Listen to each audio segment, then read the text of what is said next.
All right, everyone, thanks for coming to our special town hall meeting for digital billboards tonight. So we did have a sign-up sheet there. Hope everyone got a chance to sign it. And if not, we will be offering the microphone up after that. Actually, there's no names on the list, so we will be opening it. But we're first going to have a presentation by staff, and following that, we'll have the opportunity for public input. Thanks.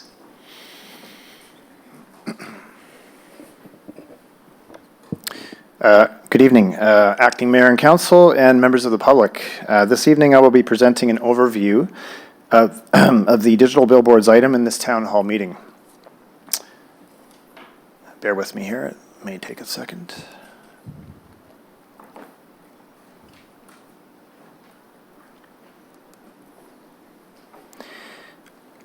The purpose of this presentation is to provide more information on the proposed digital billboards and to provide an overview on the city process, details about proposed locations, and to provide information on the revenue sharing agreement. So for some of the background, and history on timeline on the digital billboards item tonight.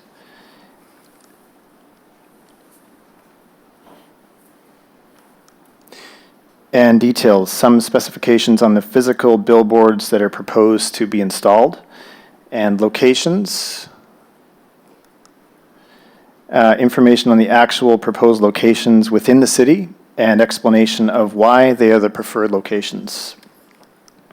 Also considerations including environment, safety, and maintenance, and revenue and additional benefits would provide an overview of the revenue arrangement and some added benefits to the city. And next steps, including the timeline for the item. And after hearing the details in this presentation, a chance for the public to give input or ask further questions to staff.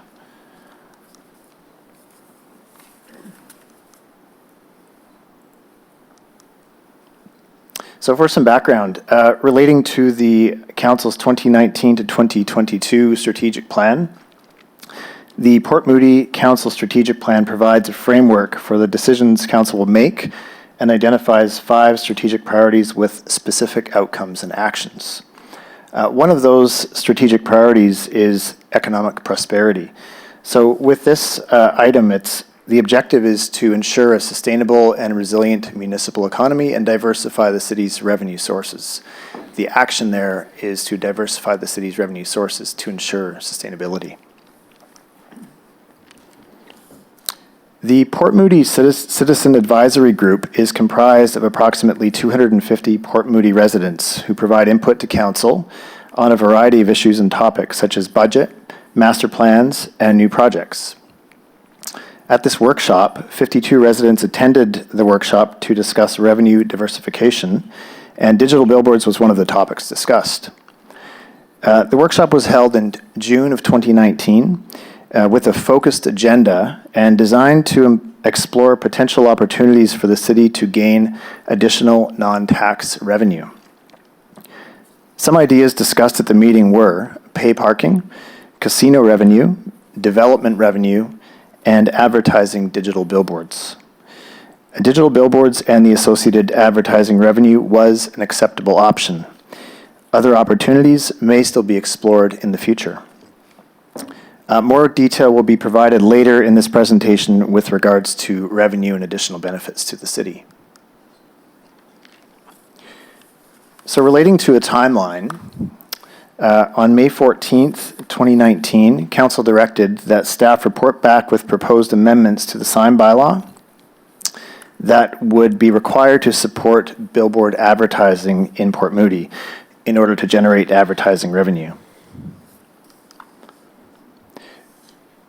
Moving forward to June 25th, 2019, after presentation to Council of the report from June 21st, Council gave direction to enter into a 25-year revenue sharing agreement with Pattison Outdoor Advertising for 2 locations. No other locations are under consideration at this time. It was directed that staff report back to Council with an amendment to the Sign Bylaw. Under this amendment, only the city may install billboards at the locations noted. The current bylaw does not allow for billboards in the city.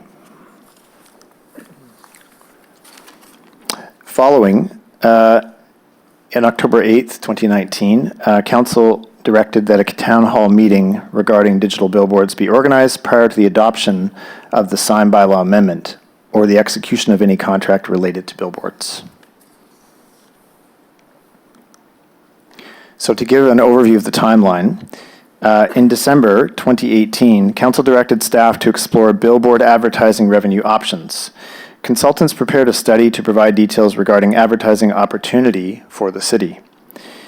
In May of 2019, a report to Council was provided which discussed digital billboard revenue potential. Council directed staff to issue an RFP, or request for proposals. In June, an RFP was issued and results showing lead proponent were included in a report to Council. Following, staff was directed to proceed with negotiations. After some positive feedback was received along the way in a separate process, the process moved forward into July. Sorry, let me catch up here. During July, further negotiations were conducted with Pattison. And in September 2019, a revised proposal from Pattison was provided in a report to Council. And following, the Sign Bylaw amendment item was brought forth for a first, second, and third reading in October 2019. And that brings us to November and this town hall meeting. So some details about the actual digital billboards themselves.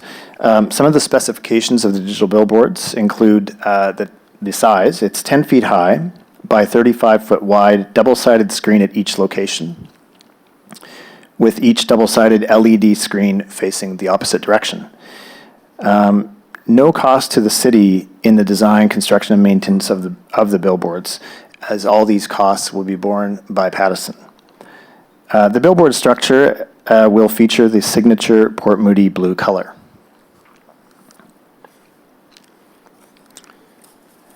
So locations. As you can see from the map shown here, the first location is near the western border of the Port Moody city limits, near the former Barnet landfill site on the south side of Barnet Highway. The second location is near Inlet Center Station at Ioco and Barnet Highway, which is near the eastern border of the Port Moody city limits. Now, these locations are generally strategic locations. Traffic volumes are the key driver for maximum revenue, and the better the advertising performs, generally the better for the city revenues. These locations were generally also chosen to minimize impact to residential neighborhoods, which was a consideration reviewed by Council when potential locations were reviewed. As locations relate to the Port Moody city limits, at the former Barnet landfill site, this is approximately 950 meters from the Burnaby border on Barnet Highway. And at the Ioco at Barnet location, it's approximately 200 meters from the Coquitlam border. So the idea here for the city was to capitalize on the first mover advantage, as we call it, and to secure the border value before others do it. A billboard on the other side of the border with either municipality generates zero revenue for the city and will eliminate any future revenue at these high-value locations. To add, similar digital billboards provide non-tax revenue stream in Port Coquitlam, Pitt Meadows, Surrey, Abbotsford, and New Westminster. So to highlight the first location at the Barnet Highway location near the former Barnet landfill site, some of the reasons why this location was selected include, as I mentioned, the high traffic volume area. At this location, it's approximately 25,000 vehicles per day, and that's the total of both the eastbound and westbound traffic. It also provides good visibility for advertising and for city messaging. And the city messaging can include construction advisories, events, and emergency notifications. And also a benefit of this location is that it is a city-owned property and it's a strategic location.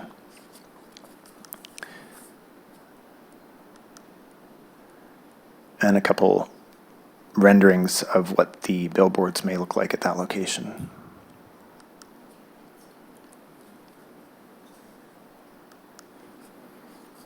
The second location, as I noted, is at Barnet Highway at Ioco Road at Inlet Center.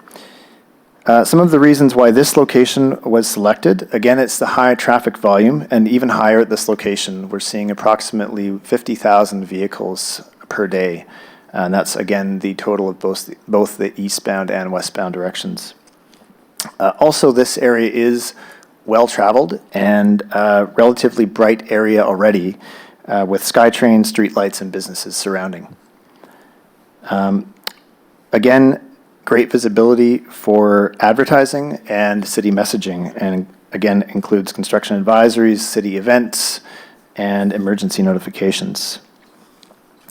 And also, this is a city-owned property and a key location.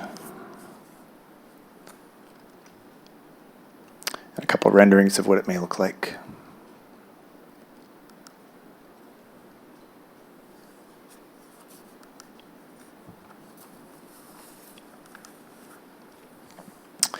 Some considerations to note. So the brightness of the digital billboard. This is able to be dimmed to the same level as a typical street light at night. And that can be explored at nighttime. Basically, the billboards include photocell technology that automatically dims the light as conditions change. The photocell sensor alerts the display to adjust brightness according to ambient light conditions. And in addition, the screen's brightness and contents will be monitored by camera attached to the structure. Regarding the environment, especially as it relates to the Barnet landfill site location, recent environmental works included in a city project at the former site will not be impacted by installation of the digital billboard. The riparian area at the daylighted watercourse will remain protected. Pattison is aware of the International Dark Sky Association guidelines that have recently been published, and will review to see how that can be incorporated into the digital billboards, and that will help to minimize light pollution.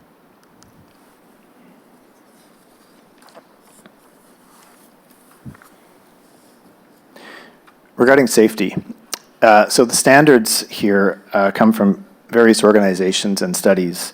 For example, the Transportation Association of Canada, or TAC, safety guidelines regulate factors such as brightness, animation, frame transition time, and duration.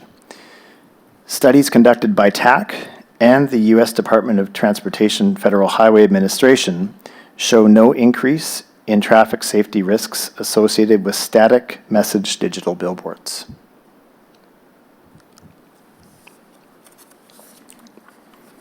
During the course of the term, the maintenance costs will be covered by Pattison, and digital screens replaced twice during the contract term. Typical maintenance response time from Pattison is under 48 hours. Recent Port Moody experience with Pattison in a contract for bus shelters has been positive.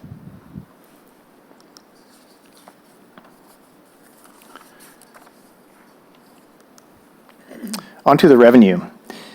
So the revenue agreement for the digital billboards provides a large and reliable revenue stream for 25 years, which is the term of the agreement.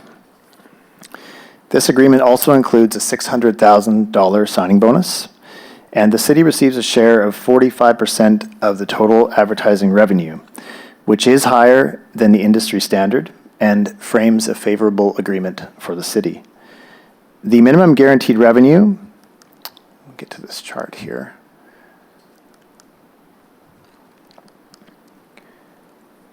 is $754,000 annually, which amounts over the course of the 25-year term to $18,850,000. This, as it says there, is minimum guaranteed revenue to the city.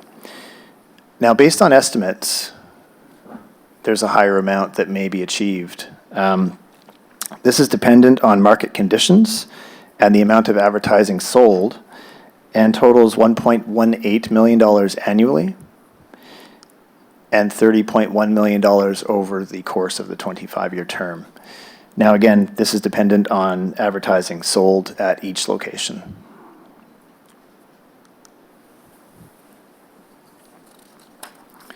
Now to put these dollar values in context, the context here is that the value of a 1% tax increase in the 2020 budget is estimated to be $430,000.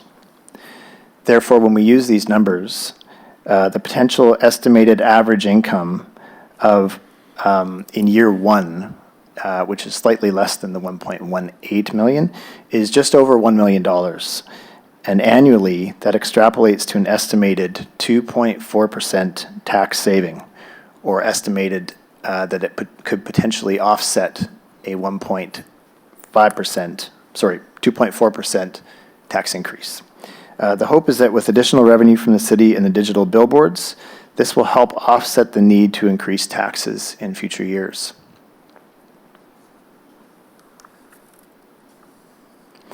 Some additional benefits. Additional to the revenue. There is a 10% allocation of screen time slots provided for city events, notices, and construction advisories. This equates to an estimated $360,000 annual value to the city. Also, as I mentioned previously on different slides, there are free emergency messages, and the digital billboards can be employed for Amber Alerts. Also, another added bonus locally is that there's a 20% advertising discount for Port Moody business license holders.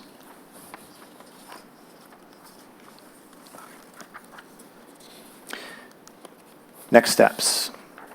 So if council approves the sign bylaw amendment, staff would work to finalize the agreement with Pattison Outdoor Advertising for implementation in spring 2020. And thank you very much. That concludes my presentation. Thank you very much for that presentation, Chad. And now we don't have any names already signed up, so we will open the mic for public input. If anyone would like to speak, please head down to the podium, state your name and city of residence.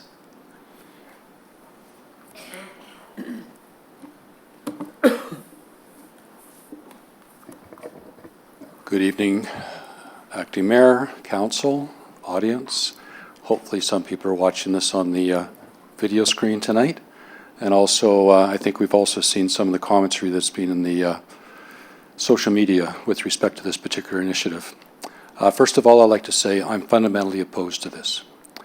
I think one of the comments made in the presentation indicated that the city does not have, even in its current bylaw, the opportunity for a, quote, billboard.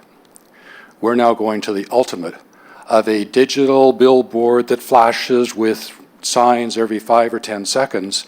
And we have had major debates in this community with respect to signage. And this is an obtrusive sign that we're going to be putting into the community in 2 locations. It's interesting that the comment made here was the fact that this is a revenue generation initiative. Well, from a standpoint of what I just heard, the impact of this may only have a benefit in the first year, really, because you get the savings in the year 1, but that becomes a fixed part of your revenue stream going forward. It doesn't incrementally grow in year 2, and year 3, and year 4. So there may be a savings in that first year, but let's be fair, it's only in that first year that it gets burnt into your budget. And I think the Director of Finance would concur with this, that then you basically go forward every year and that's just built in there.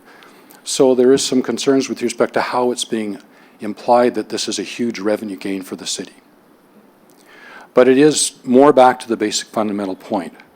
We have a city who has in the past cherished the environment that we have, cherished the living environment we have, and this type of signage coming to the community, I think, does create a very fundamental change that we really have not had a strong discussion on.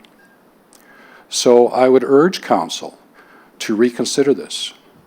But I also would like to ask a question, because the comment was made with respect to the current relationship with this particular company, and I'm not going to take issue with the company, but it's the relationship that we have for street furniture and bus shelters.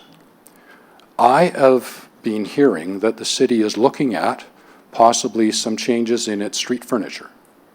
I don't know whether that's the case or not, but if we were looking at sort of a new agreement with respect to bus shelters or those types of things with advertising, the fundamental question we should be asking, as we say we do in all of our work, is art is in everything we do. And I'm not seeing art in the proposal that's coming forward, but I would hope that if we're doing something else in that other particular vein, that art is being considered, considering that art creates a streetscape that is important for identifying the areas of the community and being realistic in how we present ourselves to the tourists and visitors to our community. So, Your Worship, for tonight and Council, I hope that you take those comments into consideration and hope that this particular bylaw amendment does not get approved in your meeting forthcoming. Thank you very much. Thank you.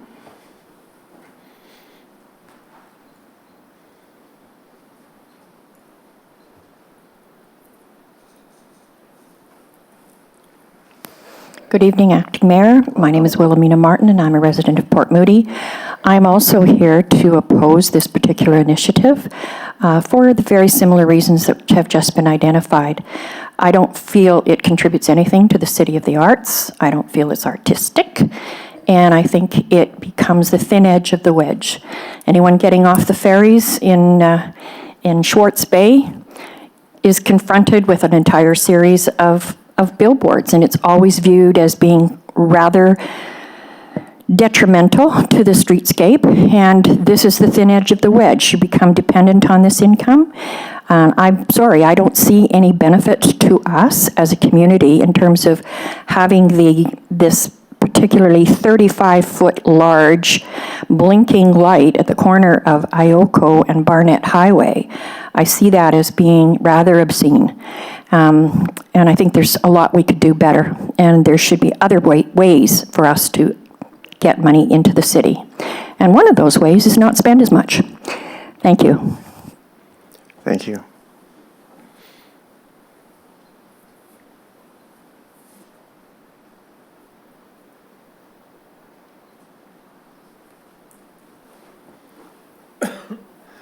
Good evening, Acting Mayor, Welcome. Council members. Sterling Ward, Port Moody. Yes, I'm curious as to why we're even having this discussion. This is a conversation that took place already, and Council of the Day and community members outright said no. So I'm surprised it's even coming forward. What was mentioned earlier, we're starting at the two major entrances of Port Moody, and what's stopping it there? If the seating and public seating and such is something that is to be considered, and I think it should be actually with regard to seating for the public throughout our community, that it should have an art element, not realtor signs. Back to the billboard. Yes, revenue stream. I can appreciate that. But look at us. We're the smallest of the Tri-Cities. We have a jewel here, and we don't need to clutter it up with electronic billboards. Given that we're close to the Christmas season, I'm reminded of the movie It's a Beautiful Life. And George Bailey, in despair, because of money, went to go jump off a bridge. And Clarence, angel in training, basically was on his shoulder. And why I bring this up is that in despair, George Bailey said, "I wish I was never born." And Clarence thought, "Oh, what a brilliant idea." And so he made it so. So the town that George Bailey lived in he had a chance to see what it looked like. And it was filled with neon lights and all sorts of gaudy things. And I think it would be a really shame for this council to approve this proposal.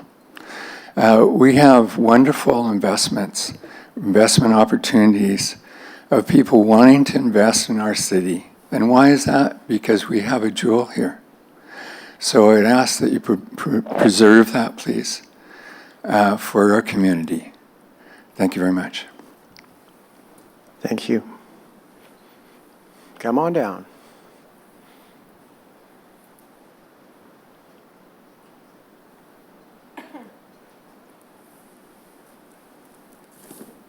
Welcome.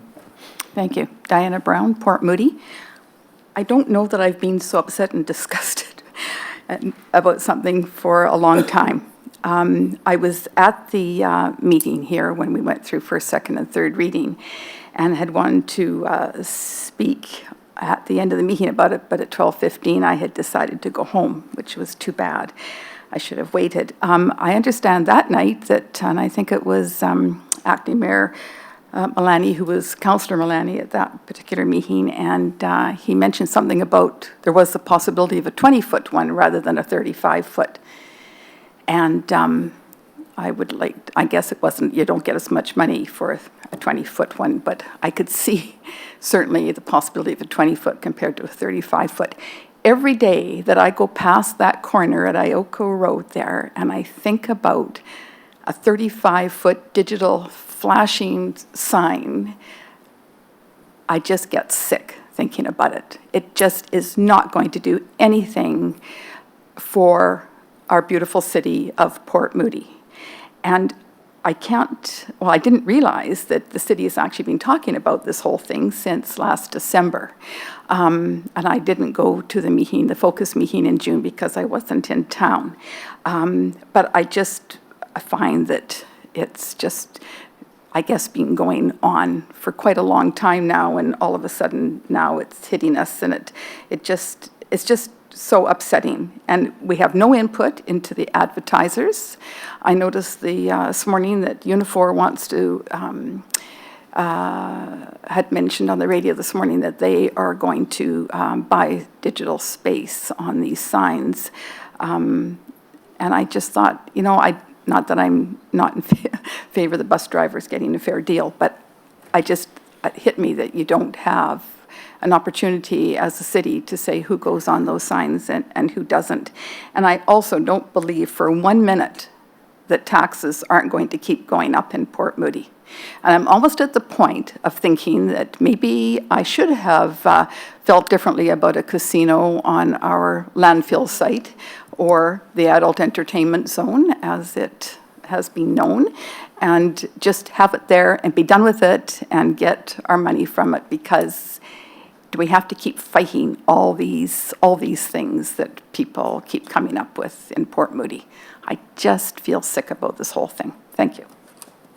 And thank you. Would anyone else like to speak? Please feel free to come down.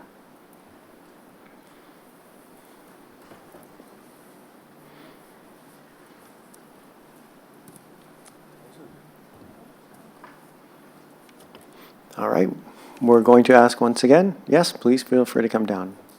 And if you have a question for staff, we can have them answer it for you possibly.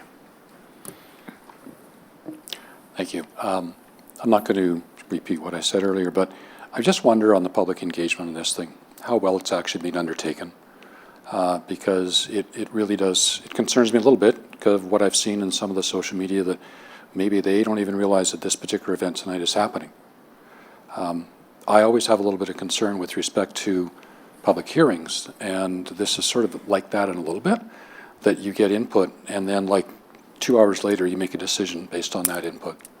So just a little bit of question about the public process that you've gone through on this one, considering the implications that it has. And as I say, just as a final comment, maybe a better way to do it, because even on the city's website, it's not clear that this was happening tonight.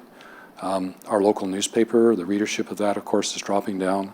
I don't know whether you can buy any type of electronic advertisements on Tri-City News, but communication to the public on this type of information is really challenging going forward. And so it's just an issue with respect to general public engagement and how that can be executed. Thank you. Thank you. I'll call again. If anyone else would like to speak, please come down to the podium. Going once. Second call. Third call. And I see no one left to speak, so we are adjourned. Thank you very much for coming out, everyone.